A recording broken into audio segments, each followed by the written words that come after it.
Welcome to the FullyCrypto podcast.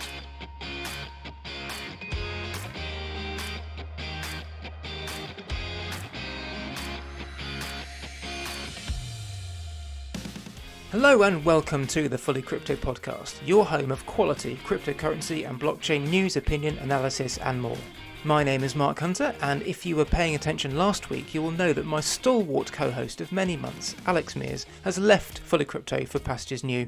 He has checked out of FullyCrypto Towers, dropped his key in at reception and left the building, and very sorry we are to see him go. However, as Freddie sang, the show must go on. So, while the maid thoroughly disinfects Alex's wing of FullyCrypto Towers and sends those grotty magazines to the incinerator, we here at FullyCrypto have taken the opportunity to shake things up a little. So instead of me discussing one or two crypto stories in depth with myself, which no one wants to hear, least of all me, we're instead going to take a jaunty drive through the week's crypto news, stopping off for a sandwich and a glass of chilled white wine when something juicy catches our eye. If you fancy joining me on these weekly trips down short-term memory lane, then I'd be delighted to have you. If, on the other hand, the thought of an Alexless podcast is too much for you to take, then frankly you need brain surgery. On with the show! We begin on Monday, when Craig Wright turned the crazy all the way up to 11 as he channeled his inner Bond villain and claimed to be the god of punishment in cryptocurrency. Wright, who has been busy fighting the internet in recent weeks in attempts to get the Bitcoin white paper taken down, warned that he would bring nuclear Armageddon to the industry if he wasn't installed on a gold throne and proclaimed as Bitcoin's creator, or words to that effect. In a series of leaked messages, Mr. Humble invited outside any Bitcoin developers who had the temerity to continue to develop the Bitcoin code and give them a right good duffing up. To be more specific, he threatened to personally hunt down every developer until they were broke, bankrupt and alone, which is exactly what you'd expect to hear from the famously publicity-shy Satoshi Nakamoto. Wright's increasingly erratic behaviour is inversely correlated to BSV's price, which has been steadily tanking against Bitcoin for over a year now. It must be infuriating for Wright to watch the two cryptocurrencies he allegedly created mooning and cratering at the same time. Of course, we all know why Wright is so desperate to prove he is Satoshi Nakamoto. His entire future depends on it. With BSV going full steam ahead down the shitter, Wright's only hope is to effect some kind of hostile takeover of Bitcoin in the belief that this will allow him to license usage of the Bitcoin name, blockchain, and any other intellectual property attached to it. Whether any kind of victory would allow him this kind of power is debatable, but it's clear that he's becoming a very desperate man, and very desperate men do very stupid things, as his promise to burn cryptocurrency into non-existence and have the US government collect the ashes testifies. Tuesday saw the crypto world parting like it was 2018 as the subject of a Bitcoin ETF reared its head. A Bitcoin ETF is essentially a way of getting Bitcoin onto the stock exchange, and back in 2018 it was kind of the holy grail for Bitcoin holders, and was the institutional meme before MicroStrategy actually bought some Bitcoin. The first Bitcoin ETF was filed by the Winklevoss freaks in 2013, but that application, as well as the 700 since then, have all been rejected by the SEC, who like nothing more than dragging the entire procedure out for as long as possible before giving the inevitable thumbs down.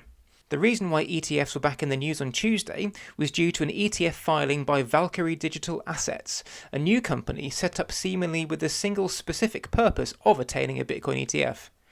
LBRY is co-founded by the beauty to Tone Vay's beast, Leah Wald, who has packed her executive board so full of ETF experience, I can hear the SEC readying their red stamp of approval even from here. LBRY's ETF filing takes the number currently under consideration to 2, following a repeat filing from VanEck, who have performed a kind of ETF hokey-cokey in the last few years. They put the filing in, they took the filing out, in, out, and then they got rejected by the SEC. With so many options now available to prospective institutional buyers, however, it's debatable whether a Bitcoin ETF is even needed anymore. Back in 2018, there were barely any ways into the market for buyers of that magnitude, but every week there seems to be a new Bitcoin fund opening up, especially with BlackRock bringing out their own Bitcoin funds in the near future. It may well be then that by the time a Bitcoin ETF is finally awarded, it's going to be about as welcome as a Justin Sun tribute act. Wednesday saw the Uniswap Airdrop hit a milestone $5,000 in value after the Uni token hit $12.90. The fact that crypto Twitter wasn't full of boastful children lording it over everyone else by proclaiming how they held on until now, it's safe to say that almost everyone sold as soon as they could get their hands on the damn things. As a quick recap, Uniswap launched its Uni token back in September, dropping 400 Uni tokens into every Ethereum wallet that had ever been used to trade on the exchange. Whereas most people got 400 or maybe 800 if they were lucky, those who had provided liquidity to the exchange got a whole lot more, resulting in a scramble to get hold of your tokens from Uniswap and fling them over to Binance as slow as the Ethereum network would carry them. Of course, Uniswap being Uniswap and Ethereum being, well, shit. You had to pay through the nose to get hold of your tokens, with up to 3 transactions being needed in order to get your tokens shipped off Uniswap in the first place. This knocked a good $30 off your haul before you'd even had time to debate whether to sell or not. Anyone who sold around November 9th had a shocking time of it, with the token bottoming out at $1.80 before going on a mammoth run that's seen it crack $15 this week. With heavier token integration planned for version 3 of Uniswap, anyone holding the airdrop throughout 2021 could be in for quite the payday. Thursday witnessed the end to the dramatic feud at Bitmain, which has been rumbling on for over 2 years, ever since co-founder Jihann Wu stepped down from his role as CEO in December 2018 after a poor financial year.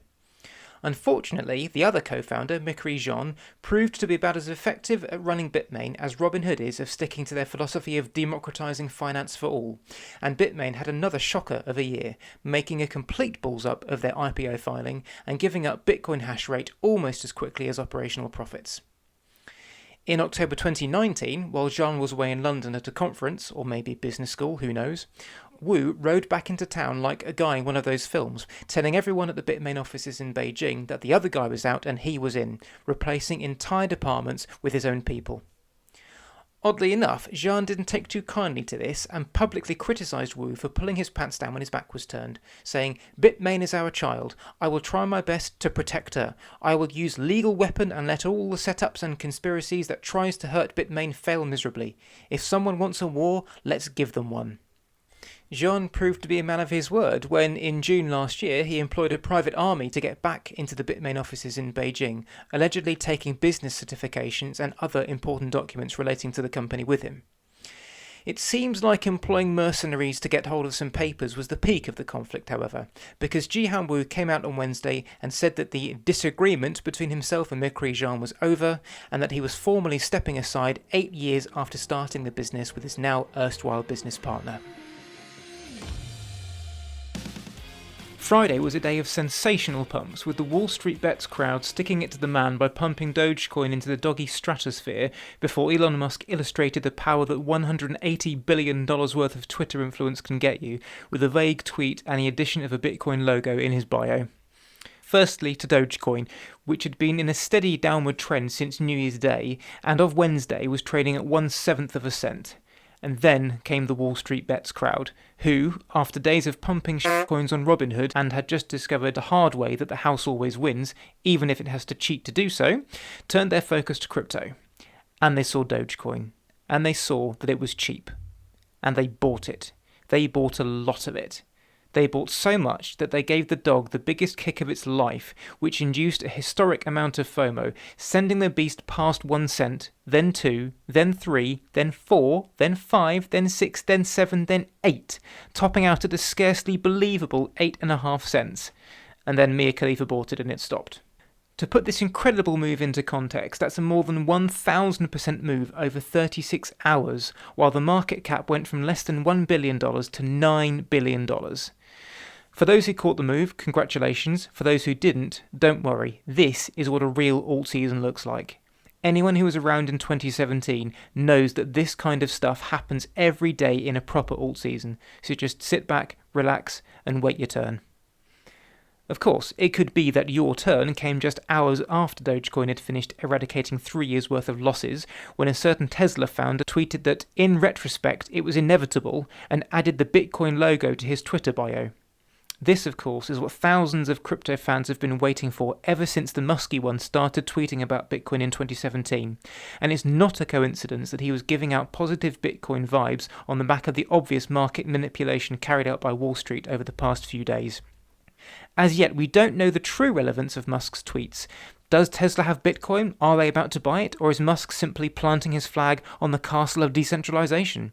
We will have to wait and see. That's it for this week's edition of the FullyCrypto podcast. I will be back next week with another dive into the stories that are making the news in the crypto world. If you liked what you heard, please like and subscribe on your platform of choice, and for the latest and best crypto news, reviews, opinion and analysis, head to fullycrypto.com.